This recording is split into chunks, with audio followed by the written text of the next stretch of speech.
সালাম আলাইকুম।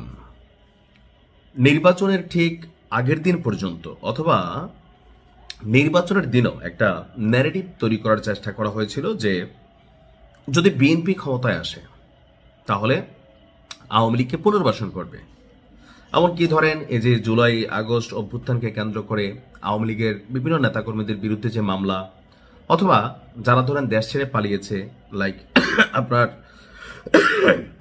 শেখ হাসিনা সহ যারা এই মুহূর্তে ভারতে আছেন তাদের বিচার করা হবে না। ভারতের সাথে অলিখিত চুক্তি স্বাক্ষর করে ফেলেছে, এটা জামাত থেকে শুরু করে অনলাইন যারা ন্যারেটিভ ক্রিয়েটর আছেন লাইক পিনাকি, ইলিয়াস, এরা প্রতিনিয়ত এই কাজগুলো করেছেন। তো জনগণের মধ্যে একটা অংশ এটা চিন্তা করছে যে আসলেই সম্ভবত এমন কিছু হবে, মাফ করে দিতে পারে। কিন্তু ক্ষমতায় যাওয়ার 24 ঘন্টার মধ্যেই শেখ হাসিনাকে নিয়ে কঠোর মন্তব্য করেছে আপনার বিএনপির পক্ষ থেকে, যিনি দলটির খুবই গুরুত্বপূর্ণ ভূমিকা পালন করেছেন, স্থায়ী কমিটির সদস্য সালাউদ্দিন আহমেদ এবং জনাব তারেক রহমানও। তো সালাউদ্দিন আহমেদের বক্তব্যটা কি? ক্ষমতাচ্যুত প্রধানমন্ত্রী শেখ হাসিনাকে বিচারের মুখোমুখি করতে ভারতের কাছে আনুষ্ঠানিকভাবে যে ভারত বাংলাদেশ প্রত্যর্পণের চুক্তি আছে সেই চুক্তি অনুযায়ী তারা অনুরোধ করবে, অর্থাৎ বিএনপি সরকার ভারতের কাছে শেখ হাসিনাকে ওই বন্দি বিনিময় চুক্তি হিসেবে ফেরত চাইবে।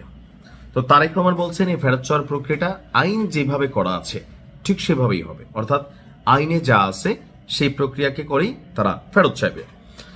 আর গতকালকে আজকেই আমি যখন নিউজটি করছি, রাজধানীর গুলশানে বিএনপি চেয়ারপারসনের রাজনৈতিক কার্যালয়ের সামনে সাংবাদিকদের সাথে আলাপকালে এই কথা জানিয়েছেন জনাব সালাউদ্দিন আহমেদ। তিনি বলছেন যে আমরা আইন অনুযায়ী শেখ হাসিনার যে প্রত্যর্পণের দাবি সেটা আমরা জানাবো। এটি বাংলাদেশের পররাষ্ট্র মন্ত্রণালয় এবং ভারতের পররাষ্ট্র মন্ত্রণালয় যৌথভাবে কাজ করবে এবং এটা তাদের এখতিয়ারের বিষয়। আমরা ভারত সরকারের কাছে দাবি জানাবো তাকে যেন বিচারের মুখোমুখি করার জন্য ফেরত পাঠানো হয়। তো তিনটি জিনিসকে তারা গুরুত্ব দিবে। প্রথমত সেটা হচ্ছে আইনের শাসন প্রতিষ্ঠা, দেশের অর্থনৈতিক সমৃদ্ধি এবং দুর্নীতি নির্মূল করা। তো জনাব তারেক রহমান একই কথা বললেন যে আইন মেনে আপনার শেখ হাসিনার প্রত্যর্পণ চাইবে মানে বিএনপি। এখন ভারত কি আসলে শেখ হাসিনাকে ফেরত দেবে বা বিএনপি কি আসলে শেখ হাসিনার সুযোগ পেলে বিচার করবে? 100% করবে। বিএনপির প্রত্যেকটা নেতাকর্মীর মধ্যে একটা জিনিস তো আছে যেটা শেখ হাসিনা ভুল করছিলেন। আমি তখনও বলছি যে এই দিন না আরো দিন আসবে, আর ওই দিনগুলোতে আমরা যখন কথা বলতাম তখন কি হইতো যে কাউন্টার করা হইতো, প্রশাসনিকভাবে হ্যারাসমেন্ট করা হইতো, বাড়িতে পুলিশ যেত। ভাই সত্যি কথা, তখন কোন জিনিসটা বুঝাইতাম যে দেখেন এই যে কাজগুলা করতেছেন এইটা কিন্তু বিএনপির প্রত্যেকটা নেতাকর্মী তাদের অন্তরে লাগতেছে। যে বেগম খালেদা জিয়ার গ্রেপ্তার করা, ছোট্ট 2 কোটি টাকার একটা মামলার ইস্যুতে ওনাকে জেলে রাখা বা চিকিৎসার ইস্যুতে বিদেশ যাইতে না দেওয়া, এই বিষয়গুলো বিএনপির যে কোনো মানুষ যারা দল নিয়ে এত বেশি মাথা ঘামায় না তারাও মাথা ঘামাবে। কখনো আপনাদের জন্য এরকম বাটে আসলে, সুযোগ আসলে বিএনপি আপনাদের বিরুদ্ধে অবস্থান নেবে, সেটাই তো বাস্তবতা। তো আজকের দিনে যদি বিএনপি সুযোগ পায় শেখ হাসিনাকে ঠিকই জেল খাটাবে, এটাতে কোনো ভুল নাই।